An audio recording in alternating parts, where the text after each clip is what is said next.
What I'm going to be speaking about is the thinking approach. And well, the title of this talk is The Thinking Approach Yesterday to Tomorrow. And what I would like to do actually during this presentation are several things. So I assume there are a number of new participants here who haven't been to our conferences before, who are not familiar with the approach. So this is a kind of introduction for you. So what we've been doing, what we are still doing, and where we're going. You can also see at this session as a brief introduction to the next session when my colleagues Andrina and Olga will be running a workshop on using TA for teaching English and mathematics. There are two more things, so two more objectives I would like you to keep in mind. First, I thought that it is really useful, at least it is useful for me, I hope also useful for some of you, is to stop and reflect. We've been developing thinking approach for quite some time already, and sometimes it is really important to look back, see what has been done, what is being done now, and what we are going to do. Moreover, actually, the dates are very nice. So if we take the 10-year period and look back at 2010 as a kind of, end of the first period, and look into the future, so we get into the very kind of well-known date in education, which is 2030, and this is the date which is usually with the reforms going on in education, starting from the OECD approach and reforms in many other countries. So I thought it would be really a nice moment to talk about things which are changing. And finally, I wanted to share some plans of our group where we're moving and where it is possible to join the project if you're interested, if you find it relevant to what you do. So more or less like this in terms of our plans. Also as a kind of background, especially for those of you who are less familiar with what we are doing and what we've been doing, what you can see on the screen now are different websites which we maintain and which introduce you to different elements of the thinking approach, or things associated with the approach. I'll speak more specifically about some of the websites when I move on and discussing different stages in the development of the approach. But do take a note, investigate on your own, so decide to what extent it can be useful for you.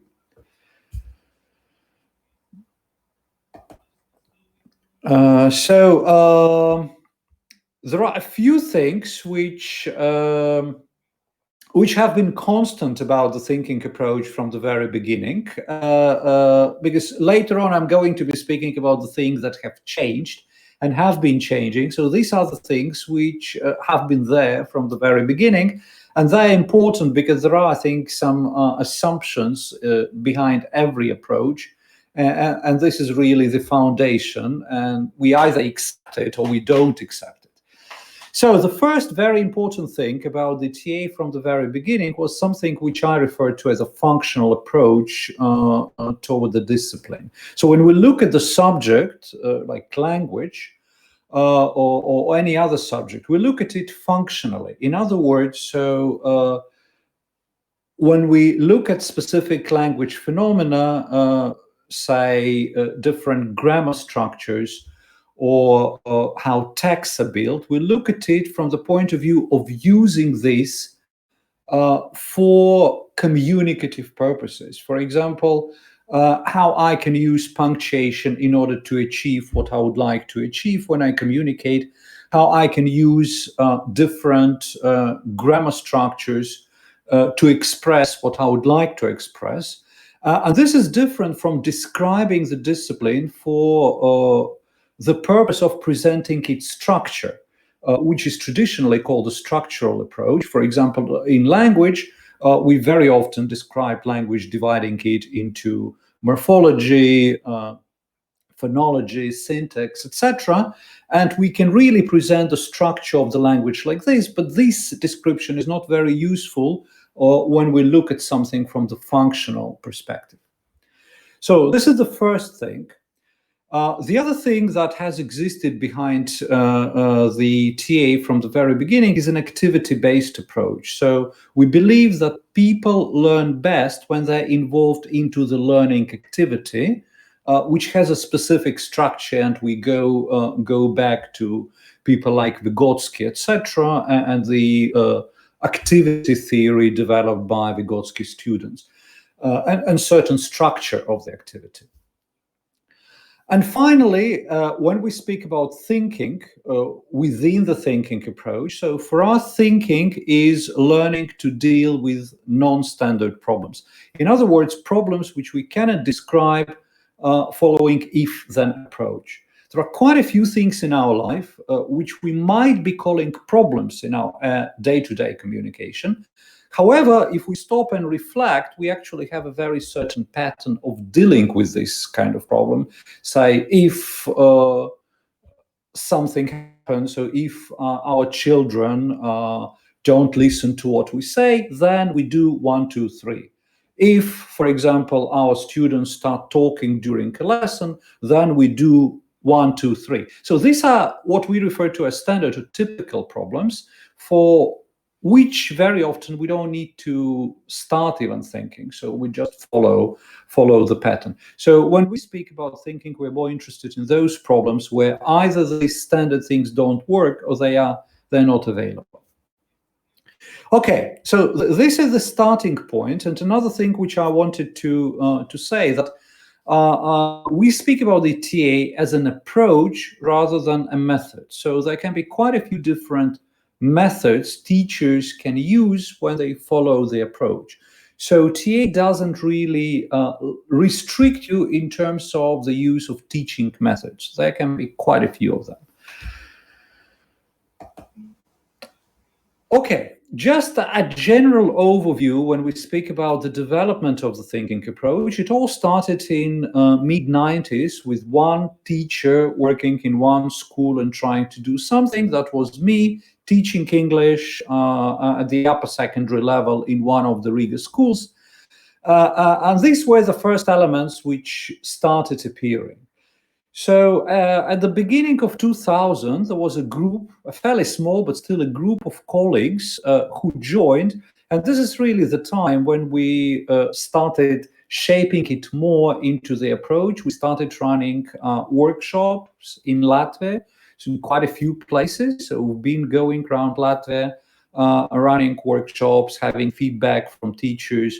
And these are really the first stages of the approach. From around 2004, we started working with more languages. So up to then, it was mainly English.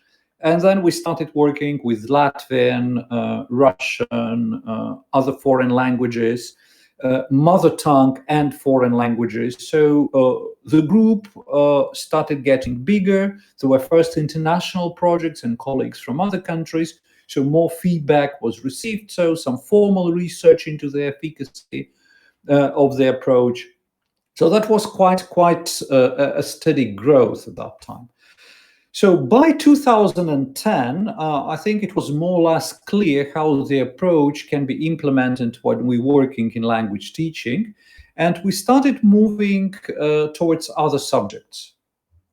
And this was also the time when we started regular training for teachers coming from the European Union context.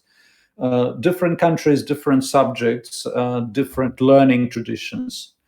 And later on, from around 2015, there was also a new context when I started working as an international consultant with organizations like UNICEF and World Bank. And there was a chance to try to apply elements, at least, of the approach at a different level, at the level of the system of education and curriculum development, and seeing how it can be useful when we approach curriculum design as a whole. So these are kind of stages to give you an overview how the approach has been developing. Now, if I speak more specifically and try to divide, so what changed? What changed when I speak about the thinking approach yesterday? And yesterday to me would be the period up to 2010, so 10 years ago. So moving back 10 years and trying to look at what was happening then. So first of all, the first thing, by that time, we had been working exclusively with languages. So all the conclusions we drew were based on language teaching. So both mother tongue and foreign languages, but still within the domain of languages. What we were interested in, what our main focus was, the development of approach for integrating developing of language skills and thinking skills. So how we can do it in the integrated way. And if you look at the materials we published back then, you will see that the thinking approach comprises a number of technologies like creative grammar technology or text technology, which help you as a teacher or your learners develop skills in an integrated way. This is how it looked back then. Also, when I stop and reflect what is different, comparing how we see things now and how we work with teachers now and what we did back then, I realized that back then we didn't really pay enough attention to what I call overall pedagogical competence of the teacher. We didn't really think enough about the teacher's philosophy, what the teacher believes in, and to what extent approach we were developing integrates with what teachers actually do and where they're moving. So in other words, when we ran workshops, we basically came and tried to share what we were doing. So we were teaching elements of the thinking approach without discussing more general pedagogical context. Another thing which was very typical, I think, when we speak about the period 10, 15 years ago, although everyone agreed that the development of thinking was important, most people didn't really take it seriously. So for most people, when they were interested in the TA or the elements of the TA, they mainly looked at it as a vehicle for increasing learners' motivation. Yes, that's nice. It's an interesting task. We can go beyond the language discipline, but it's in addition to. So we have the primary thing which we're working with. These tasks are interested to help us teach the language rather than specifically look at the development of learner thinking skills. So that's more or less how it was back then. One of the websites which I shared with you, thinkingapproach.org, is the oldest website from those we maintain.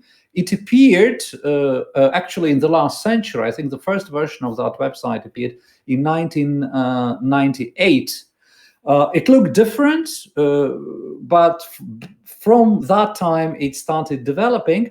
This is the website which is dedicated to the thinking approach, how it looked back then. You can find all the theories or all the background of the approach and plenty of practical materials for teachers of English.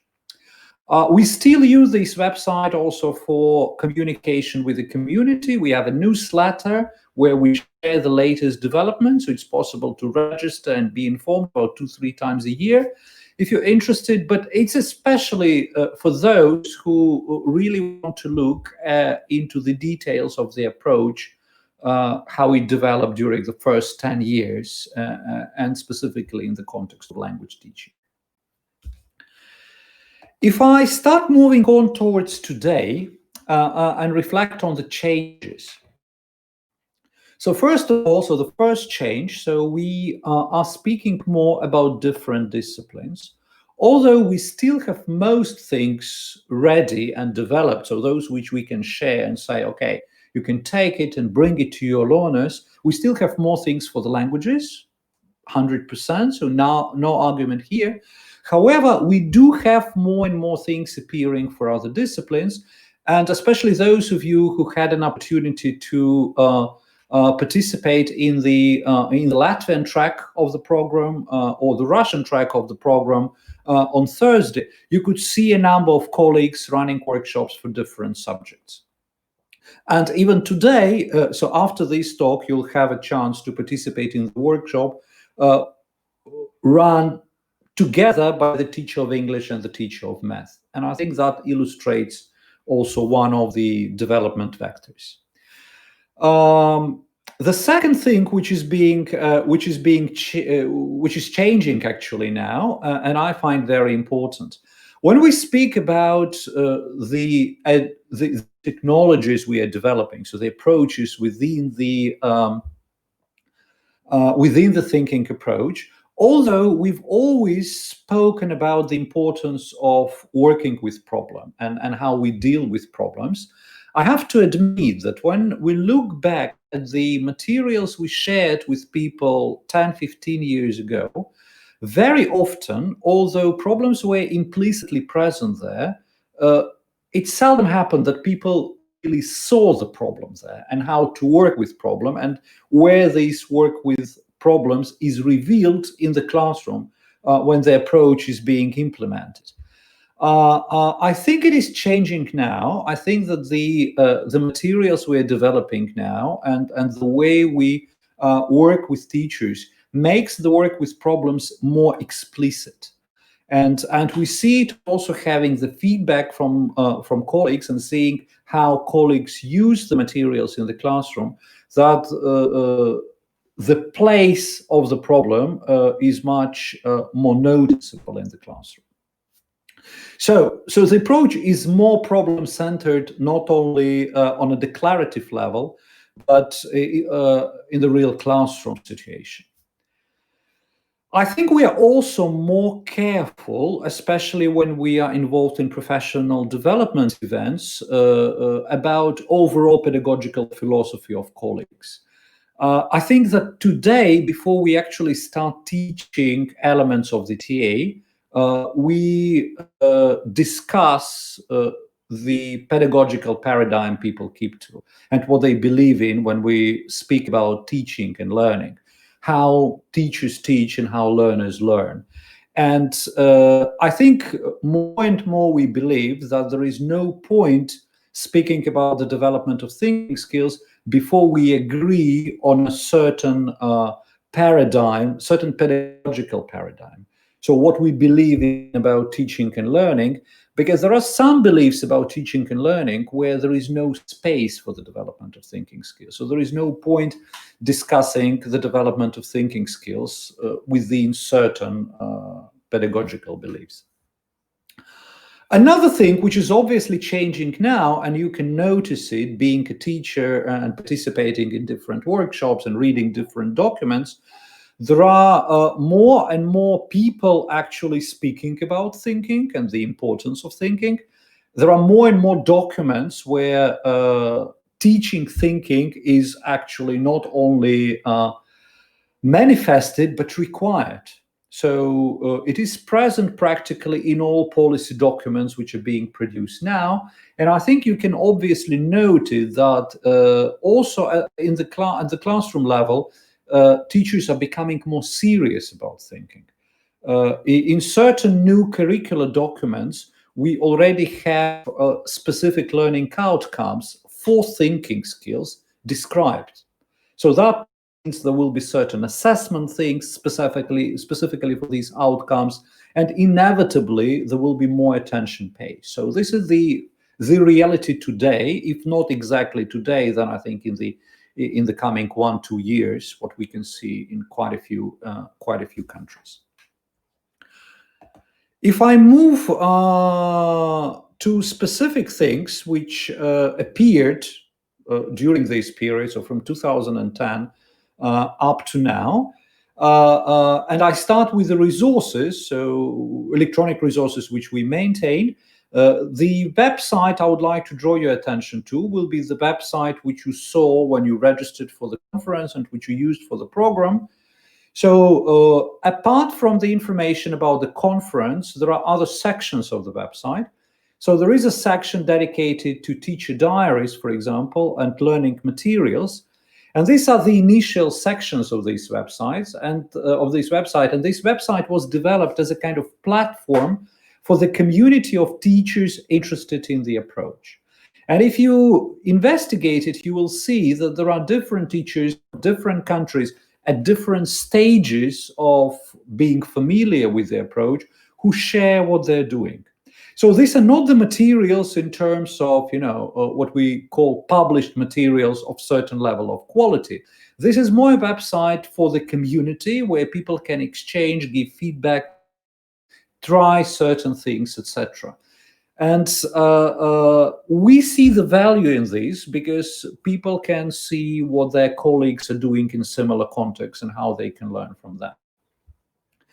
So you also have a small, fairly small, but still we do have a theory section where you can find some key things about what we are doing. And one important thing I would like to draw your attention to, something which we, again, are much more serious about now, is how we see the learning progression. I think it's very important when we speak about teaching and learning that we agree on the model for progression we believe in. So how people actually learn. So what are the stages in this process? Of course, the process is not linear. I think that we all know about it and we all agree. So look at it as a model, and although arrows are in one direction, so it's clear that sometimes we go from stage 3 back to stage 2, etc. But overall, so we believe that learning and the development of competence starts from becoming aware of the problem. So being in the learner's shoes, asking ourselves the question, can I, about whatever I'm about to learn, I'm about to investigate. And after I, as a learner, ask myself if I can do this, I decide whether I actually see some drawbacks, where I believe that there are things which I still can't do and I want to learn to do, or I'm more or less satisfied with what I can do at this stage. And then most probably I'm not going to continue developing this particular competence right now. So this is the starting point. And then there are certain stages we go through, and there are specific learning outcomes at each stage. You'll have a chance to learn more about it during the next workshop, so I will not stop at this now. So this is not my objective. So if you're interested, I'm sure Irina and Olga will provide quite a few examples of what happens at each of the stages. What I would like to do is to speak a little bit about the future. I don't know about you, but I think it's always useful to reflect about the future and think about where we're going. And the approach we normally keep to within our paradigm when we try to speak about the future, we start with the trends in the context in which we operate, and trying to see what kind of trends exist there. I'm not trying now to describe all possible trends. That would be the context of another conversation. But I would like to focus on several, which I find relevant to the development of the approach as I see it. The first thing, and this is something I think many of you are aware of, so we're moving away from the discipline with strict borders as it used to exist in the past. I think there is an obvious trend now in education towards blocks of disciplines or blocks of subjects rather than separate subjects. And further on, when the borders between different subjects are more and more vague. So if we speak about the classroom implications, it means that we are more interested in those approaches which help us teach different disciplines rather than one discipline, because we understand more and more within education that we need to work in the framework of several disciplines at once. Another trend related to this one, which I think you can notice, is again a merge between earlier different areas of education, again with their own strict borders. So when we could speak clearly about formal education, non-formal education, and informal education. I think nowadays we're speaking more and more about, again, a merge.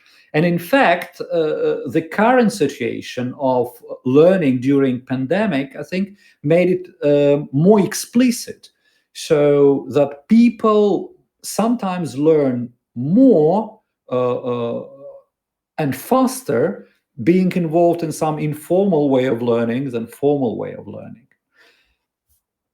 Another thing which I find very important is that there is a change, and I predict there will be more of a change in what we mean by teaching thinking.